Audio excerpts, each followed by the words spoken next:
দিন ধরে চিঠি লিখব ভাবছিলাম, কিছুতেই আর লেখা হয়ে উঠছিল না। আজ কোনো একটা ঘটনার নিরিখে তোমাকে চিঠি লিখতে বসলাম। ছেলেবেলায় আমাদের দোতলার ড্রয়িং রুমে তোমার ছবি,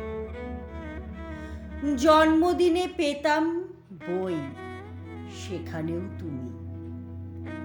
বাবার গল্পে তোমারই বীরত্ব, দেখতে দেখতে শুনতে শুনতে ক্রমে আমিও তোমার ভক্ত।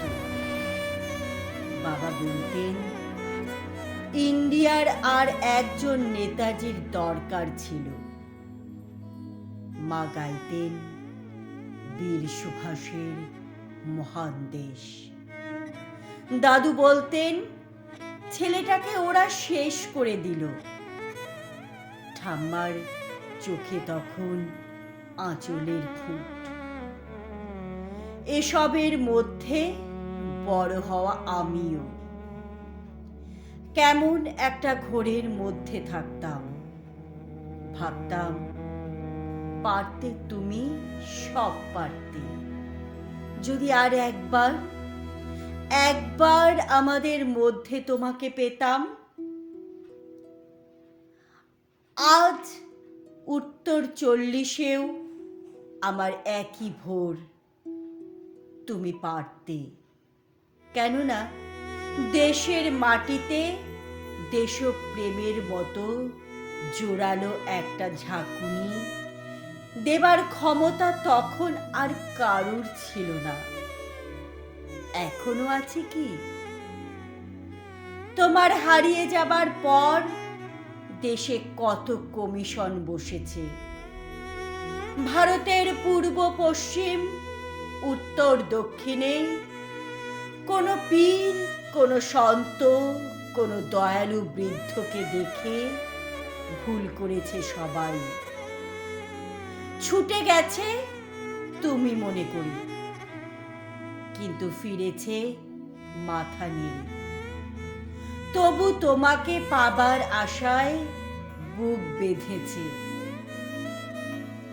তুমি তো শুধু বসুবাড়ির নও, গোটা ভারতবর্ষের মণিকোঠার হীরক, যার আলোর শুদ্ধতা কালোকে সাদা করতে পারে।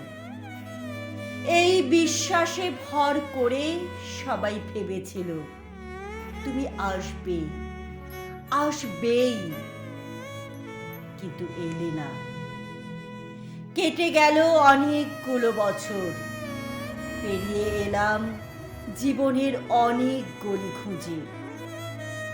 তুমি এখন বিমানবন্দরে, সভা সমিতিতে, রিসার্চ ব্যুরোতে, এমনকি ছেলের নামকরণেও শুধু হৃদয় যেন দোলা দেয় না। জানো, তোমার জন্মদিনটা এখন সবাই ছুটির দিন বলে আয়েশ করে, উপভোগ করে। আর ছেলেরা, তারা তো এখন দেশ থেকে বিদেশেরই খবর বেশি রাখে। আর মেয়েরা, তারাও স্বাধীনতার ভেলায় চড়ে হতচকিত। শুধু মাটিটা কাঁদে, সেই কান্না যেন ভূমিকম্প, খরা, এলেনিনো, বন্যা হয়ে চারিদিকে ভাসিয়ে দেয়। এখনো অভিমান করে শুয়ে থাকবে রেঞ্জিকোতে?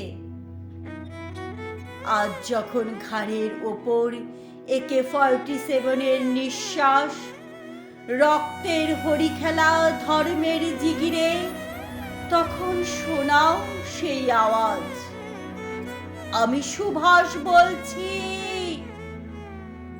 মেয়েটা দৌড়ে এসে বলবে, মা মা দেখো উনি আসছেন। পাশের বাড়ির মেসোমশাই ডাকবেন জানালা দিয়ে, বৌমা আমি বলিনি উনি ফিরে আসবেন? খোলা জানালার ধারে দাঁড়াবেন মেয়েটা, তাদের ডান হাতে শঙ্খ, বা চোখে জল, নদী হবে উত্তল, নৌকা বেসামাল, পরাণ মাঝিও চেঁচাবে, উনি আসতেছেন। সবুজ মাঠে শিশুদের হাতে পতাকার দোলা, উনি আসছেন, উনি আসছেন, উনি ফিরে আসছেন। তোমার হারিয়ে যাওয়া জন্মদিনের ভেতর থেকে উঠে আসুক আর একটা 23-এ। আজ স্বাধীনতার ঠিক আগের মুহূর্তে দাঁড়িয়ে তোমাকে আমার এই চিঠি। প্রণাম নিও। ভালো থেকো নেতাজি।